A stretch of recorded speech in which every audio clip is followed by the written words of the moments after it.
station is So I Heard Podcast. So I Heard Podcast Station. Welcome to the So I Heard podcast, brought to you by Tiff and Dan. This is the podcast where we take you on an eavesdropping adventure through the streets of Toronto. Every time you hear that So I Heard prompt, we're going to dive into some overheard conversation that we heard and figure out where they were going with it. We're unscripted and unhinged and really just don't know what each other's going to say, so come join us for this wild adventure. Wild adventure. We're finally in December. It's been quite a year. Thanks, Dr. Seuss. I didn't see that one coming. I didn't know you had so many talents. Rhyming, podcasting, rambling. Rambling is our number one skill set for podcasting. Yeah, it's just been interesting. I feel like, winter is just one of those things where it gets squeezed by so quickly, and then you go from summer, pants, winter.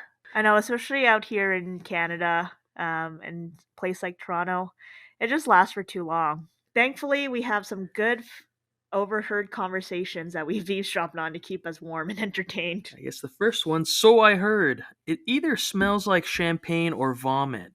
But does all champagne smell like vomit? Or does all vomit smell like champagne? Well, that's quite a head scratcher there. I feel like that's, thesis paper, PhD worthy material to be studying on. That's a dangerous, a slippery slope in terms of your thesis topic. You would have to drink so much champagne and be sniffing your own vomit. Oh my goodness, I don't want to be involved in the experimentation on that, but that'd be a fun study to recruit for. I guess you'd be really targeting a specific group of people, but I'm just picturing it now. You're in a white lab coats, and you're just having people puke on champagne. Yeah. I guess it's like, if you want to connect with your audience, I don't know. I've never been in a study, but if you're the researcher technician, are you in a lab coat, or are you either dressing fancy like Great Gatsby, or are you wearing a Hawaiian t-shirt to connect with your test subjects? That's a really good question, Dan. I mean, like, that's where I was going with this. I'm like, you're either attracting some alcoholics, or you're just attracting some snobby people who are just like, free champagne, but cheap snobby people. So wonder if that also affects their vomit. Like, I'm just thinking, someone's appreciating the finer things in life. They also probably got some fancy food mixed up in there. Yeah, you never really hear people drinking champagne on its own, so it has to be a combination. I'm either having champagne with caviar, or if I'm in the not so fancy demographic, I'm having Cheetos and champagne. I feel like you've reached a whole other level of fuck you money when you're like, casual Saturday night or Sunday night snack on the couch, some Cheetos and champagne. Like, oh, Lawrence, pass over the champagne, will you please? It pairs so lovely with that jalapeno Cheetos.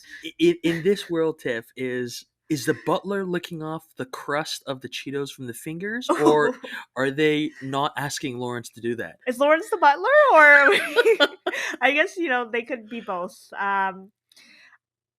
That's I actually prefer to eat my snacks with chopsticks, as like a good Asian. It's true. I've seen the whole trend of eating chips with chopsticks, but I think that takes away from the purpose of second food. If you go to McDonald's, you have that lost chip in the bag, second food. Cheetos, Cheeto dust, bonus. But now I'd really like to just explore your snacking habits. I didn't realize that you just just a casual staple pantry item, a little bottle of champagne. I guess champagne, I don't really drink champagne. I guess it's like, I can't connect with this because champagne to me is either New Year's, or you just moved in, some kind of milestone in your household or your life. But champagne, if I had it in my pantry, I feel like I'm a sipper. I will uncork that sucker. I will not recork it and just let it sit. All the tannins, the tannins will be disappearing. I don't know if there's tannins actually present in champagne, so I mean, you can probably guess who the more pretentious one in this pairing is. But You know what? You know who I really like to hear from? The people who are getting drunk off of champagnes to the point where they're puking champagne. Let's just go back to these overheard conversation and like who are those people? Who are these people that they were it just sounded like a casual weekend to them that, they thought about it enough. They've thrown up enough from champagne that they started debating whether or not the vomit came first or the champagne. The chicken or the egg. I think it's for these people to be vomiting so much. That means they're not only drinking champagne and vomiting, but they're smelling their vomit. These are people that I do not want to hang out with. I mean, I'd love to make that a new thing. Chicken or the egg, that is just so 1000 BC. Let's go with vomit or champagne. That people will get it right away, Dan. Um, Love to just move our listeners away from the imagery of vomit because that's exactly what you like to just keep in your mind all day. So I heard. What kind of foundation do you use? Girl says. What do you mean? Mm, that's I feel like foundation is just a staple in your cosmetic journey as anyone who's into makeup. Um, I assume you would assume that person one is just so confused in this situation. Yeah, so the context for this a little bit is I heard this clearly. It was, I think, a first date. Just standard first date questions. What kind of foundation do you use? But maybe this guy actually was trying to get deeper. Like, what kind of foundation do you stand on? Like, maybe he was trying to hear about her values. And she was just like, cover girl, duh. That's her values. That's yeah, I guess the foundation is the first thing that you want to figure out. Is this person on the same moral high ground as me? Is this person eating snacks with chopsticks? Is this person raw dogging snacks? Like you want to get down to the nitty gritty. You're not here to waste time. Yeah, like, are they made of concrete, wood, brick? We don't know. That's exactly what you want to know about someone on a first date. Yeah, are they the what's the childhood Hansel and Gretel? Are they going into houses made of sponge toffee? Are they super gullible enough to follow an old woman through the woods to get to a land of candy and just get mouths full of cavities? Who knows? I don't know what knockoff version of Hansel and Gretel you read, but it was definitely not sponge toffee. Definitely don't want to date anyone with a sponge toffee foundation full of holes, unless that's your thing. Yeah, maybe their thing is if you live in a sponge toffee house, you are transparent. There's nothing to hide. You are Swiss cheese of the snack game. Oh, very good points there. I'm looking at it very differently now. You see, like, I prefer, a good, solid, closed off gingerbread house Yeah. and going stale. I don't know where I was going with that, but gingerbread, very timely for the holidays. So that's, I think, just in honor of cuffing season, Mariah Carey, and Mariah we trust. You should go for a gingerbread house, man or woman. Yeah, gingerbread house. It's going to be extremely sturdy. You're most likely going to have gingerbread neighbors. You will always have frosting, though it will not stay frosting texture for too long. It's really like the second you put on. Um, uh, I just lost my train of thought. The frosting, it's instantly He's on a like sugar rock. crash, folks. Yeah. But honestly, CoverGirl, Dior. I clearly know a lot of makeup brands. You know what? You should partner with Gingerbread. I think that's your ad campaign. Heard it here first, folks. Speaking of foundation, the sriracha shortage is crazy. It is quite crazy. It's actually insane. I feel like honestly, I completely just know where this person's going with it. I actually did see sriracha being sold, an open bottle, may I add, on Facebook Marketplace, and it was going for like, okay, so a normal bottle. This is the informative part of our podcast. Would probably go for $9, and it was going for a whopping like $15-16. Like that's a great profit margin. That's bananas. So like I am a huge advocate of Sriracha. If the company that I believe is in Mexico or somewhere in Texas wants to have a podcast to sponsor them, you don't need to look further, but it's bananas. I put Sriracha in everything. Sriracha is my equivalent of Frank's. Bananas definitely don't want to put sriracha on that. I mean, you could try it. You could try it. But let us know how it goes. Yeah, I think it's, if you're in a desperate position where everything that you eat or your normal routine is um, s- surrounded, or the foundation is sriracha, you go that extra mile, even though it would be absolutely absurd to buy anything open from a stranger on Facebook. I didn't even think about that. I am that desperate for the sriracha that I considered it. I did consider it, and then fortunately, I did see it get restocked in my local grocery store. But yeah, crazy for the sriracha. I guess question then, how long does sriracha have to be not on the shelves for you to consider getting that open sriracha bottle? Oh wow. I mean it's basically it's a staple. I love practicing safe foods. I always eat my foods with condiments, safe foods only. Wrap it up, folks. And yeah, I have not considered my threshold value on that. We should do some research after we're finished the champagne vomit study. Exactly. Nothing goes down smoother than sriracha after you vomited champagne. Oh, a good sriracha chaser, nothing quite like it.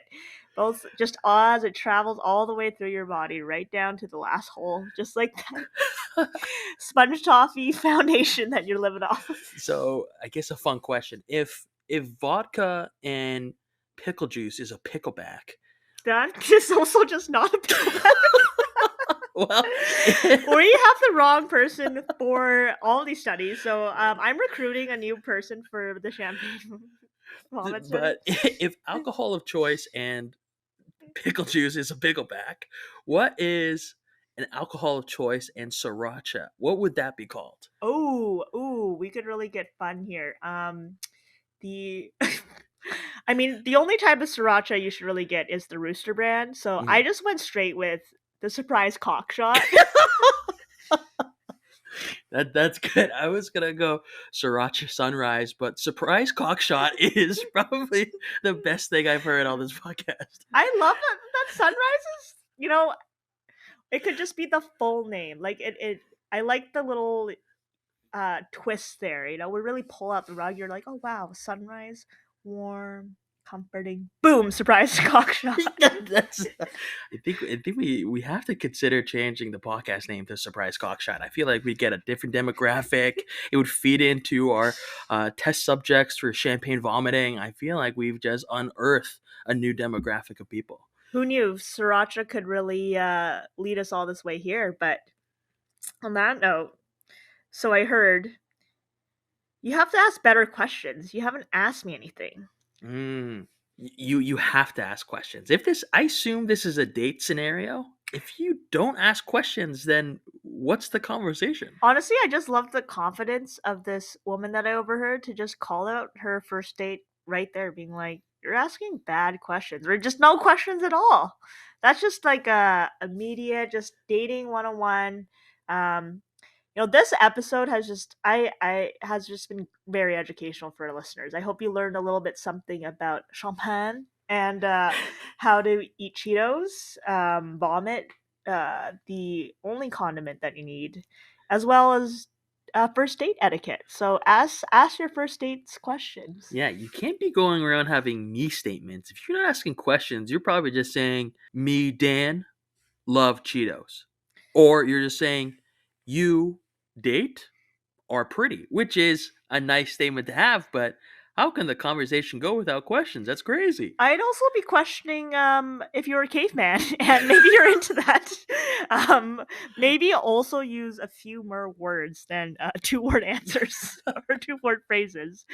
But you could also maybe talk like Yoda, like that also, I'm sure, tickles some fetishes out there. You know, like me no. No, I just went straight to caveman. Yeah. I Well, you can't scratch the caveman itch. It's once you start breaking down your sentences to me egg hungry, that's all you really need to do. People understand immediately what you're asking for. hobbies you should have. That's a Yoda there. But now that I think about it, Yoda, caveman, I don't know the difference. Maybe that is the fetish that apparently I have now. Yoda caveman. Yoda caveman. I feel like if you're I don't know, let's say you're using the dating apps, you have to tell people of this kink. You want to be connecting with the right people, because if you say me champagne thirsty, you want your date to say champagne vomit smell and immediate chemistry. Or just a good old shots, surprise, cock shot. Well, so I heard. I got a haircut today at $70 and tipped 15%. She was new and rude. We got another Dr. Seuss on our hands here, folks. New and rude. That's honestly great bumper sticker, great magnet to have. But yeah, tipping culture. Don't even get me started. I was about to bang the table. And I would have gotten a pretty nasty look about messing up our audio there. But 15% for new and rude. Nude and rude. Surprise cockshot. Freudian slip there. Probably would have gotten up to 20% if they were nude and rude. Yeah, that's speaking of kinks, nude and rude is probably up there for a lot of people. but 15% is nuts. That's even 10% on 70, that's $7. That's just so much money on a haircuts alone are so expensive. They should really be like $10, $25, or just do it yourself at home. Honestly, I have nothing wrong with tipping. I think if tipping, if the service was good, and especially if they're nude and rude, they deserve it all. But I am proud of you for that quick math there on that 10% on that $7 there. But I wonder why this person bothered to complain when they just clearly they didn't have to give a tip. Yeah, you're not wrong. I guess it's maybe tipping culture at least in Toronto. You are almost that nice Canadian in you just wants the tip no matter what. Yeah, or they were just this. I mean, let's just break it down here. Realistically, this person probably was so rude they shamed them into tipping that 15%. That's where I'm going with it. Or slipped in a good surprise cock shot. I was gonna say the same thing. Into their haircut. That could just honestly, I feel like no, that is our new phrase. Forget vomit or champagne. That never made sense. I'm going with surprise cock shot for just an answer to everything now. If we ever drop merch, surprise cockshot is going to be on the first thing. And all right, well, I hope just like a surprise cock shot would, you keep warm out there, everybody. And happy holidays.